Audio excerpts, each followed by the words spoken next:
안녕하세요, 여러분.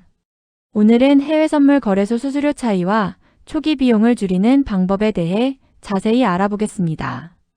해외 선물 시장에 처음 입문하는 분들이 가장 많이 궁금해하는 부분 중 하나가 바로 왜 거래소마다 수수료가 다를까? 그리고 초기 자금을 어떻게 효율적으로 아낄 수 있을까? 라는 부분입니다. 특히 2026년 현재 해외 선물 시장은 개인 투자자 유입이 계속 증가하면서 거래 환경 경쟁도 더욱 치열해지고 있습니다. 그만큼 수수료와 증거금 조건 역시 업체마다 큰 차이를 보이고 있습니다. 우선 해외 선물 거래를 시작할 때 가장 먼저 확인해야 하는 것은 단순히 수익률이 아니라 거래 비용입니다.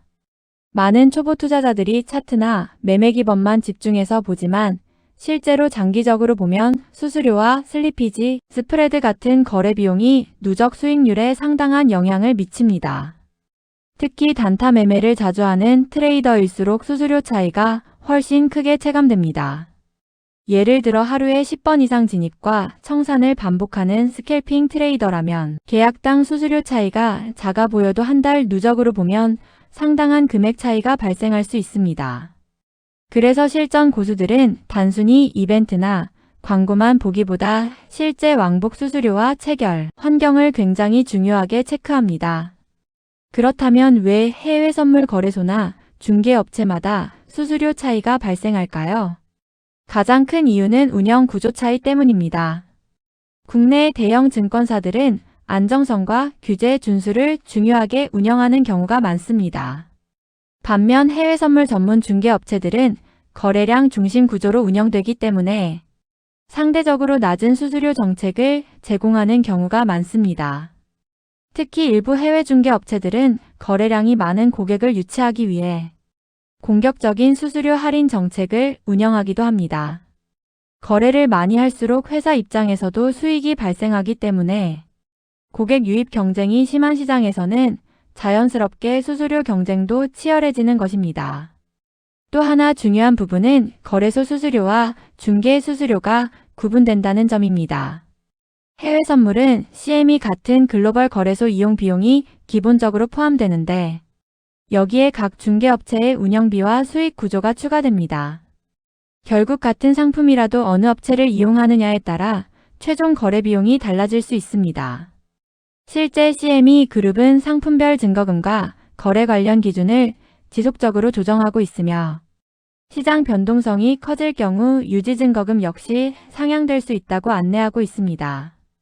그리고 최근에는 모바일 기반 HTS와 MTS 환경 경쟁도 심해지면서 일부 업체들은 신규 고객 확보를 위해 일정 기간 수수료 할인 이벤트를 진행하기도 합니다. 하지만 여기서 중요한 것은 단순히 최저 수수료 광고만 보고 선택해서는 안 된다는 점입니다. 실제 매매에서는 체결 속도와 서버 안정성, 슬리피지 여부가 훨씬 중요할 수 있기 때문입니다. 예를 들어 수수료는 저렴하지만 주문 체결이 늦거나 순간적인 서버 지연이 발생하면 단타 매매에서는 오히려 손실이 더 커질 수 있습니다. 특히 나스닥 선물이나 금 선물처럼 변동성이 큰 상품은 몇 초 차이로도 손익 구조가 크게 달라질 수 있기 때문에 안정적인 거래 환경이 굉장히 중요합니다. 그렇다면 초기 비용을 줄이는 방법에는 어떤 것들이 있을까요? 첫 번째는 자신의 자금 규모에 맞는 상품을 선택하는 것입니다. 초보 투자자들이 흔히 하는 실수 중 하나가 처음부터 큰 계약 상품에 진입하는 것입니다. 하지만 최근에는 마이크로 상품이 다양하게 출시되면서 비교적 적은 증거금으로도 해외 선물 경험을 쌓을 수 있는 환경이 만들어지고 있습니다. 예를 들어 마이크로 나스닥이나 마이크로 S&P 500 같은 상품은 일반 계약보다 계약 규모가 작기 때문에 상대적으로 부담이 적습니다.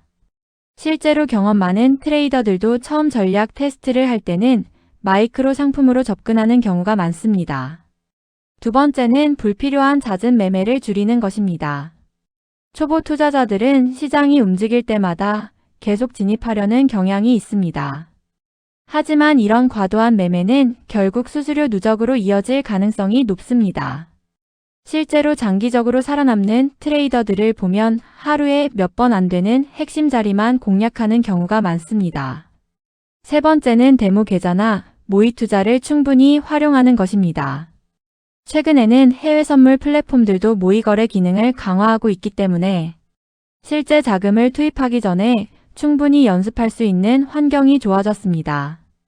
처음부터 실계좌로 무리하게 접근하기보다 자신의 매매 스타일을 먼저 점검하는 과정이 굉장히 중요합니다. 또 올해 시장은 글로벌 변동성이 상당히 큰 상황입니다. 미국 금리 정책과 AI 관련 기술주 변동성, 국제유가 흐름, 지정학적 리스크까지 겹치면서 해외 선물 시장의 하루 변동폭도 상당히 커지고 있습니다. 미국 연준 역시 올해 금리 정책 관련 불확실성이 여전히 존재한다고 언급하고 있으며 시장 변동성 확대 가능성이 계속 거론되고 있습니다. 이런 시장에서는 무리하게 고배율로 진입하기보다 리스크 관리 중심 접근이 중요합니다. 특히 낮은 증거금만 보고 계약수를 과도하게 늘리는 것은 굉장히 위험할 수 있습니다. 해외 선물은 레버리지 시장이기 때문에 수익이 빠른 만큼 손실도 빠르게 확대될 수 있기 때문입니다. 그리고 거래소 선택 시 꼭 확인해야 할 부분은 출금 안정성과 고객 지원 시스템입니다. 실제 투자자들 사이에서도 단순히 수수료보다 안정적인 운영 여부를 더 중요하게 보는 분위기가 커지고 있습니다. 특히 해외 기반 업체의 경우 라이선스와 운영 국가, 고객 자금 분리 보관 여부 등을 반드시 체크해야 합니다. 결국 해외 선물 거래에서 가장 중요한 것은 단순히 가장 싼 수수료를 찾는 것이 아니라 자신의 투자 스타일에 맞는 거래 환경을 선택하는 것입니다. 단타 위주인지 스윙 위주인지에 따라 중요한 요소도 달라질 수 있고 체결 속도를 중요하게 보는지 안정성을 우선하는지에 따라서도 선택 기준이 달라질 수 있습니다. 오늘은 해외 선물 거래소 수수료 차이와 초기 비용을 줄이는 방법에 대해 자세히 알아봤습니다. 해외 선물 시장은 작은 비용 차이도 장기적으로는 큰 결과 차이로 이어질 수 있는 시장입니다. 따라서 단순 광고보다는 실제 거래 환경과 리스크 관리까지 함께 고려하는 습관이 중요합니다. 앞으로도 해외 선물 실전 매매와 투자에 도움이 되는 다양한 정보 계속 전해드리겠습니다. 감사합니다.